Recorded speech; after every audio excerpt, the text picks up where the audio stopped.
también ya nacieron los dos precursores que vamos a ver que les voy a exponer. La primera persona es John Wycliffe. Él era un hombre muy preparado, era teólogo, era filósofo, era traductor bíblico, era sacerdote, incluso era profesor de la Universidad de Oxford. Nació en 1330 en Inglaterra y en la universidad que ingresó fue la Universidad de Oxford en 1346 y debido a la peste negra sacó su doctorado un poco tarde en 1372. Su vida fue importante porque fue fundamental para el desarrollo posterior de la Reforma Protestante. Él escribió 3 obras fundamentales. La primera obra es sobre el dominio divino. En esta obra va a apuntar a lo que es la autoridad papal. Él va a decir que no encontró una orden bíblica, un argumento bíblico para que la autoridad del Papa esté encima de las escrituras, encima de la iglesia. Eso es en su primer libro. En su segundo libro, sobre el dominio civil, aquí va a apuntar a la autoridad de la Iglesia Católica Romana sobre la corona inglesa, o sea, lo político. Aquí él va a decir que no hay ninguna razón para que Inglaterra esté obligada a apoyar a lo que es a la iglesia. Y la tercera obra es sobre la verdad de las Sagradas Escrituras. En esta obra va a hablar sobre la doctrina, sobre la enseñanza de la autoridad de la Biblia. Así como asambleístas tenemos las 16 doctrinas. La primera doctrina es la inspiración de las Sagradas Escrituras. Enseñamos esa doctrina. En esta obra él también va a presentar esa autoridad de la Biblia. Y ya en 1374 va a ser puesto como rector de la parroquia de Lutherworth. En esos años se va a ocurrir un conflicto entre Roma versus Francia, en la cual Roma va a llamar a Inglaterra para que le apoyen tanto económicamente, y lo que Wycliffe va a hacer es que va a aconsejar a su señor local, John de Gaunt, que le dijera al parlamento que no cumpliera. Ya la iglesia era rica, tenía muchas posesiones y además de eso estaba pidiendo que se le apoye. Él le aconsejó y se enteraron lo que son la iglesia, y lo llamaron el maestro de los errores. Otro gran aporte que él hizo fue traducir la Biblia del latín al inglés, y según la ley católica romana, traducir la Biblia en un lenguaje vulgar y común era una herejía castigable con la muerte.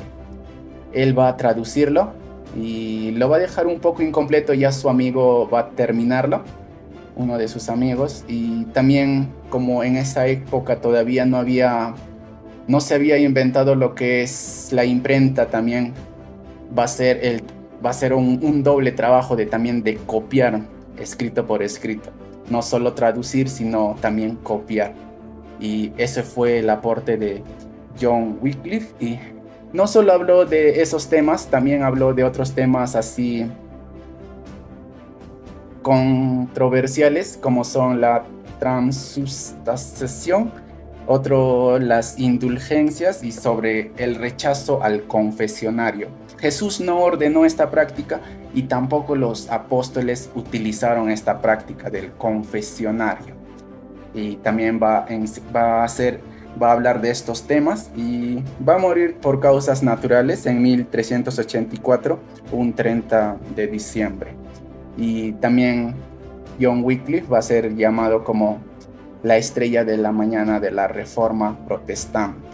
Y eso fue su aporte a lo que es la futura reforma que se iba a dar. Otro pre-reformador fue Jan Hus. Jan Hus nació en el año 1370, perdón, en la actual República Checa. Tenía padres campesinos y leía que decía que para escapar de la pobreza él se preparó para el sacerdocio. No sé si el motivo sea lo correcto, pero así decía: para escapar de la pobreza se preparó para el sacerdocio y estudió su licenciatura, su maestría, su doctorado en lo que es teología. Y también en esos años de 1401 fue nombrado predicador de la capilla de Belém de Praga. Lo que su aporte de él es también, igual que Wycliffe, va a hablar sobre el Papa, sobre esa autoridad del Papa. Él también va a defender la máxima autoridad era la Biblia, no los decretos humanos que los papas hacían. También algo que va a hacer él es que era prohibido también que se traduzca, pero también que se predique la Biblia en otro idioma que no sea latín, pero él va a enseñar en la lengua de su gente, en la lengua común, en checo, a la población para que la gente pueda entender. Critica la corrupción, se opuso ferozmente a las ventas de indulgencia, pagar por el perdón de pecados. También va a ser nombrado decano de la Facultad de Teología, y también en esa época también va a ser sermón. Ya como la iglesia seguía haciendo, él también va a hacer más sermones más violentos contra la corrupción del clero, y por eso va a ser excomulgado. Entonces la iglesia va a poner una orden que ningún ciudadano podía recibir la comunión sin ser sepultado en los terrenos de la iglesia mientras Hus continuara su ministerio. O sea, se le habría prohibido a la gente ser enterrados en los terrenos de la iglesia. Y entonces, para no perjudicar, Hus también se va al campo, y en el campo también se entra un tiempo de estudios, de escribir durante 2 años. Y se va a realizar un evento importante en el concilio de Constanza. En aquel concilio le van a llamar a Hus, le van a decir que no le van a hacer nada, le van a hacer un salvoconducto, que le van a prometer su seguridad. Pero al llegar fue arrestado y también estuvo encarcelado durante 6 meses, y luego fue declarado hereje y fue quemado. Fue quemado junto a sus escritos que había hecho. Se le dio la oportunidad para que pueda negar todas las enseñanzas que había hecho, pero él no lo hizo, sino que él aceptó que lo que estaba enseñando era cierto. También es conocido como el heraldo de la Reforma Protestante, y así fue quemado Jan Hus. En este mismo concilio también a Wycliffe, que ya había muerto, también se le va a considerar hereje. Y la iglesia lo que va a hacer es desenterrarlo y volverlo a desenterrarlo y quemarlo. Y los motivos, supongo, para meter más miedo, pero ya la idea de la reforma ya se había iniciado.